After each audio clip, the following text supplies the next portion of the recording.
Hello everyone, कैसे हैं आप लोग। आई होप बहुत अच्छे होंगे। और सबसे पहले तो बहुत सारा सॉरी, क्योंकि ये वीडियो बहुत दिनों के बाद आ रही है। आई थिंक एक या एक से ज़्यादा मंथ हो चुके हैं मेरी वीडियो कोई नहीं आई थी ऐसी जिसमें हम आप लोगों से बात करें। बट मैं देख रही थी आप लोगों के बहुत सारे कमेंट्स आ रहे थे, बहुत सारे डाउट आ रहे थे। केवीएस का नोटिफिकेशन आया, एनवीएस के बारे में भी, और भी बहुत सारे डाउट थे। बीपीएससी टीआरई 3 के बाद जो आपका 4 आने वाला था उसको लेकर के, और टीआरई 3 वालों का भी कमेंट आ रहा था सैलरी और इन सारी चीज़ों को पूछने के लिए। बहुत सारे डाउट आ रहे थे। तो इस वीडियो के एंड तक आपके सारे डाउट क्लियर हो जाएंगे। वीडियो को लास्ट तक जरूर देखिएगा। और सबसे पहले हम आपको बता दें कि बहुत सारे लोग ये जानना चाह रहे थे कि क्या मैं केवीएस का फॉर्म फिल करूंगी या नहीं, इस चीज़ को लेकर के। तो हम आपको बता दें, अभी थोड़ा सा कन्फ्यूजन चल रहा है कि फॉर्म फिल करना चाहिए या नहीं। बट मैं आप लोगों को यही सजेस्ट करूंगी कि सभी लोग फॉर्म को फिल कर दीजिएगा, क्योंकि फर्स्ट स्टेप जो है वो यही है कि फॉर्म को फिल करना होता है। तो वो आप सभी लोग कर दीजिएगा।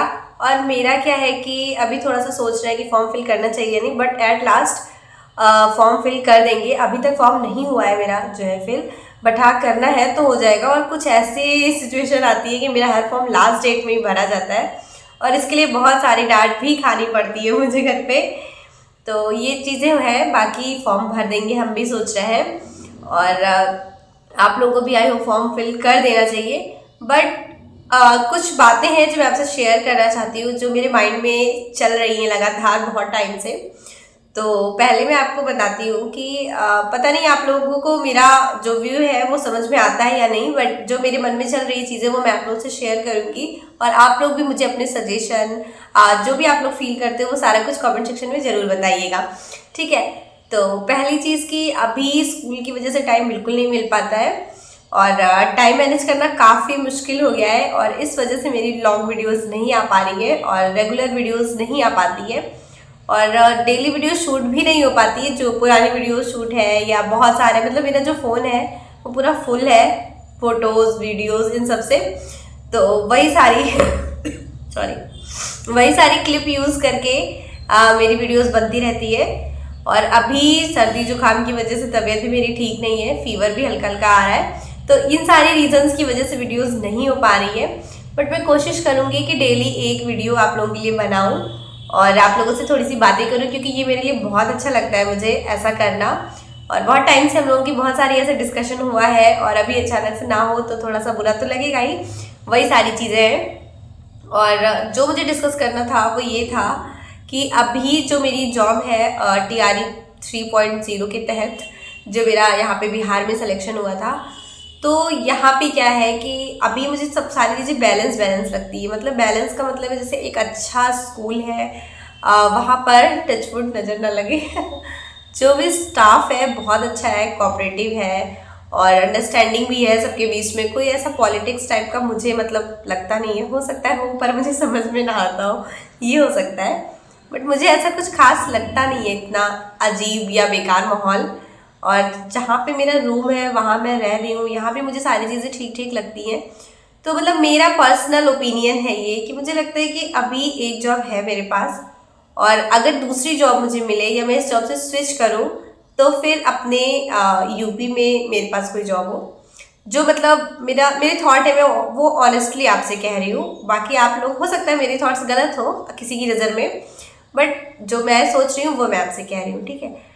तो ये एक लगता है कि बस एक सेटलमेंट टाइप का हो, जैसे कि यहाँ पे सारी चीज़ें भी सेटल्ड हैं कि हाँ रूम अच्छा है, आंटी भी अच्छी हैं, यहाँ के टीचर्स भी ठीक है, माहौल अच्छा है, कोई दिक्कत नहीं है इस प्रकार की कि बहुत ज़्यादा दिक्कत हो तो कि नहीं बिल्कुल प्रॉब्लमेटिक सिचुएशन है, नहीं रह पाएंगे, ऐसा कुछ भी नहीं है यहाँ पे। प्लस वेस्ट चंपारण है, तो घर के भी बहुत ज़्यादा दूर नहीं है। जैसे जिनका बहुत दूर है, जो जमुई या उधर बंगाल बॉर्डर पे है, उनका बहुत दूर है, बट हमारे में ऐसा कुछ नहीं है। तो ये सारी चीज़ें मेरे माइंड में चलती रहती हैं चलती रहती हैं। तो मुझे लगता है कि अब अगर इस जॉब से मैं स्विच करूँ तो मुझे यूपी में जॉब मिले, सच है जो ये। बट यूपी में जॉब पाना is not a bed of roses, not a, मतलब बहुत सारे ऐसे फ्रेजेस हैं, तो वो नहीं है। यूपी में जॉब पाना इतना आसान है ही नहीं। पहली बात कि मैंने या हम जैसे बहुत सारे लोगों ने जो टीचिंग एग्जाम की प्रिपरेशन कर रहे थे उन्होंने वेट किया कि अब आएगा सुपर टेट, हो सकता है अब आएगा, अब देखने को मिलेगी वैकेंसी, और इस चक्कर में किसी और चीज़ की प्रिपरेशन कभी किया ही नहीं, जो कि एक बहुत ही गलत चीज़ थी मैं कहूँगी। और इस वजह से हम लोग का ना बहुत सारा टाइम वेस्ट हुआ। और अभी क्या है कि सिचुएशन ऐसी है कि अभी तक हमें नहीं लगता है कि सुपर टेट कहीं भी एग्जिस्ट करता है यूपी में, या कहीं भी आने की कोई चांसेस है। हो सकता है आ भी जाए, बट मैं अपना ओपिनियन बता रही हूँ कि अभी मुझे ऐसा कुछ लग नहीं रहा है, क्योंकि टीजीटी, पीजीटी, एलटी ग्रेड, इन सब का जो भी चल रहा है सबको पता है, वो ही क्लियर हो जाए सारी चीज़ें, बहुत बड़ी बात है। तो वो क्लियर होगा, फिर हो सकता है टेट वगैरह का जो भी अभी बीच में आया था कि टेट जनवरी में होगा या कुछ ऐसा, तो वो सारा कुछ क्लियर हो फिर समझ में आता है। और अगर अदर एग्जाम की बात करें यूपी में, तो अभी मेरा फ़ोन फुल हो गया था, स्पेस खत्म हो गया था, और फिर से मैंने डिलीट करके फिर से वीडियो को कंटिन्यू किया है। तो बस यही सारी चीज़ें माइंड में चलती रहती है ना, कि अभी एक ऐसा मतलब सेटलमेंट टाइप का हो, मतलब अब एक एज के टाइम पे लगता नहीं, एज के अकॉर्डिंग भी कि हाँ अब यहाँ वहाँ क्या, तो ये सारी चीज़ें माइंड में चलती रहती है। प्लस इसके अलावा मैं आपको बता दूं कि DSSB का फॉर्म मैंने फिल किया है। कैमरे में कुछ ज़्यादा ही फूले फूले से लग रहा है, बट ऐसा है नहीं पता नहीं क्यों ये कैमरा मुझे ऐसा दिखा रहा है।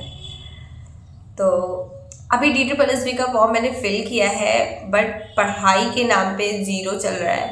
मतलब मैं बहुत कोशिश करूँ भी कि चलो बैठ के पढ़ते हैं, बट नींद आ जाती है।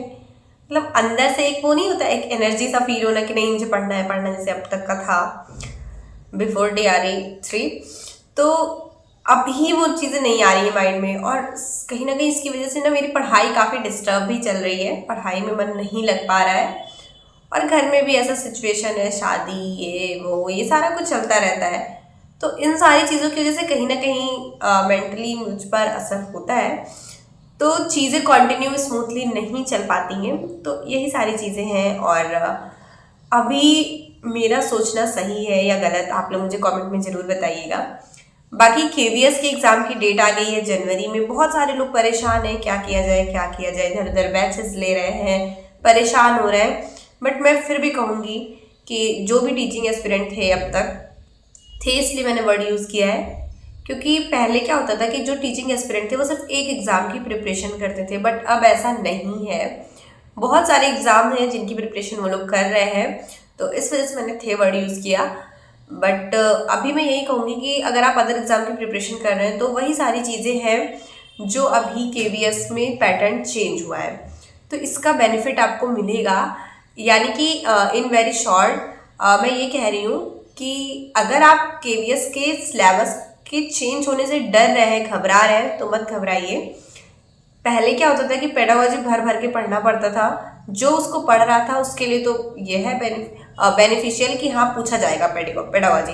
बट अगर ये सिलेबस चेंज होता है, पेडागोजी नहीं पूछी जाती है, तो ये उन लोगों के लिए ही नुकसानदेह है, या एक तरह से कह सकते हैं उनको ज़्यादा हर्ट होता है कि हाँ मैंने पेडागोजी पढ़ी और अब पेडागोजी नहीं पूछी जा रही है, तो उनके लिए ठीक है ये नुकसान है।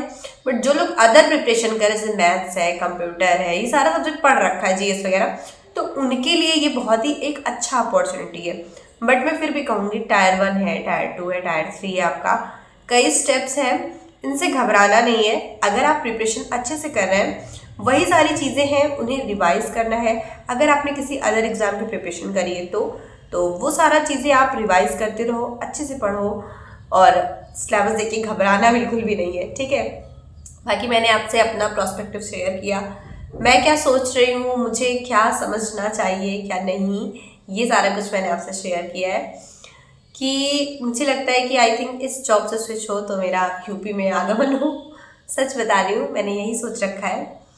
तो बहुत ज़्यादा मुझे लगता है कि मतलब may be I am wrong, but मुझे लगता है कि बहुत ज़्यादा भाग दौड़ की आवश्यकता नहीं होनी चाहिए। जब तक आपके पास जॉब नहीं है, पूरी कोशिश करिए आपको जॉब मिल जाए, फिर वो जॉब कहीं भी मिले, ठीक है, KVS से मिले, DSSB से मिले, यूपी में मिले, MP में मिले, रीट से मिले, कहीं भी मिले, आप प्रिपरेशन करो, सारे एग्ज़ाम दो। जब आपको एक जॉब मिल जाए, फिर आप सोचो कि अब आपको स्विच करके क्या करना है, कहाँ आपको सेटल होना है, कैसे आपको आगे की चीज़ें मैनेज करना है, ये सारी चीज़ें हैं। हो सकता है मतलब मेरा ये थॉट है। बहुत सारे लोग क्या करते हैं, एक जॉब मिल गई, फिर अब उन्हें DSSS भी पढ़ना है, उन्हें KVS पढ़ना है, वहाँ पहुँच गए, फिर वो किसी और एग्ज़ाम की प्रिपरेशन करेंगे। ऐसे बहुत सारे लोग होते हैं, ठीक है। तो वो भी अपनी जगह सही है, मैं उन्हें गलत नहीं कह रही हूँ, बट यही है कि सबका अपना अपना अलग अलग थॉट प्रोसेस होता है। तो बस यही है। बाकी मैं आपसे कहूँगी, थिंक वाइजली, आप लोग सोचिए आपको लाइफ में आगे कैसा व्यू चाहिए, कैसा क्या, कहाँ रहना, कहाँ सेटलमेंट, ये सारा कुछ सोचिए। और लास्ट में मुझे ये कहना है, लाइफ इज़ सो अनप्रिडिक्टेबल। मतलब आप सोचते कुछ और हो, होता कुछ और है, ये सारी चीज़ें हैं। तो ज़्यादा सोचना नहीं है। हाँ, मैं बहुत सोच लेती हूँ कभी कभी, तो ज़्यादा सोचना भी नहीं है, ठीक है। पढ़ते रहिए आप लोग, अच्छे से अपना प्रिपरेशन करिए। जब एक जॉब मिल जाएगी, फिर आपके पास ऑप्शन होगा कि हाँ, आपके पास एक जॉब है, अब आप सोचो कि आपको क्या करना चाहिए क्या नहीं। एक्चुअली ये सारा कुछ कहने का मेरा एक मोटिव ये भी था कि मैं ऐसे बहुत सारी वीडियोस देखती हूँ जहाँ पर बहुत लोग होते हैं जिनके पास एक जॉब ऑलरेडी होती है, बट वो एग्ज़ाम जाकर देते हैं कि लाओ देखें होता है कि नहीं, या ऑलरेडी उन्हें पता है कि सिलेक्शन मेरा हो जाएगा बट मैं ज्वाइन नहीं करूँगा, बट एग्ज़ाम देते हैं। तो ऐसे बहुत सारी चीज़ें होती हैं लाइफ में। ये सारा कुछ मैं देखती हूँ तो मुझे लगता है कि आपका तो सिलेक्शन पहले से था, आपको ज्वाइन नहीं करना था, आपने एग्ज़ाम दिया, सीट आपने ले लिया, DV भी करा लिया, फिर आपने जॉब छोड़ दी। हो सकता है किसी और को उस जॉब की नीड रही हो। मतलब ऐसे बहुत सारे थॉट्स मेरे माइंड में आते रहते हैं। तो बस वही मैंने आप लोगों से शेयर किया है। इस वीडियो में मैंने क्या बोला है क्या नहीं बोला है वो मुझे भी नहीं पता, मेरे दिमाग में जो चीज़ें चल रही थी वही मैंने आप लोगों से शेयर करी है। तो अगर किसी को हर्ट हुआ हो तो आई एम सॉरी, और हो सकता है कि मेरा व्यू गलत हो या अलग हो। तो ये सारी चीज़ें हैं। बाकी जिन लोगों ने मुझे शुरू से देखा है, मेरा स्ट्रगल टाइम देखा है, मेरी पढ़ाई का टाइम देखा है, एक डिप्रेस सा मुझे फील होता था वो फेज़ भी मेरा देखा है, तो वो लोग मुझे बहुत अच्छे से समझते हैं। और उनकी कमेंट्स में पढ़ती भी हूँ, जिनका मतलब उनके नाम भी मुझे याद है, बहुत पुराने टाइम से लोग मुझे कमेंट करते हैं उनके। तो मुझे बहुत अच्छा फील होता है, ऐसे अपनापन सा लगता है कि कितना अच्छा ये लोग मेरे बारे में इतना सोचते हैं, मेरे लिए पर्सनली इतना टाइम निकालते हैं कि मुझे कमेंट कर रहे हैं, इतनी बातें कह रहे हैं। तो इन सारी चीज़ों के लिए बहुत सारा थैंक यू। और आई होप आप लोग भी अपनी लाइफ में बहुत अच्छा करो, जो भी चाहते हो करना वो सारा कुछ करो, और खुश रहो, ये ज़्यादा इम्पोर्टेंट है। बाकी क्या होता है क्या नहीं वो सारा कुछ टाइम के साथ पता चल ही जाता है, बट हम जैसे लोग सोच सोच के परेशान हो लेते हैं, तो वो नहीं करना है। और आई होप बस इतना ही मुझे कहना था। और मिलते हैं आप लोगों से नेक्स्ट वीडियो में। मेरी कोशिश रहेगी कि मैं आप लोगों से मिलूँ नेक्स्ट वीडियो में, बहुत सारी बातें करूँ, ये सारा कुछ हो। तो मिलते हैं आप लोगों से नेक्स्ट वीडियो में। आप सभी के कन्फ्यूज़न और इन सारा कुछ को क्लियर शायद मैंने कर दिया है। बाकी अगर कोई डाउट होगा तो ज़रूर पूछिएगा।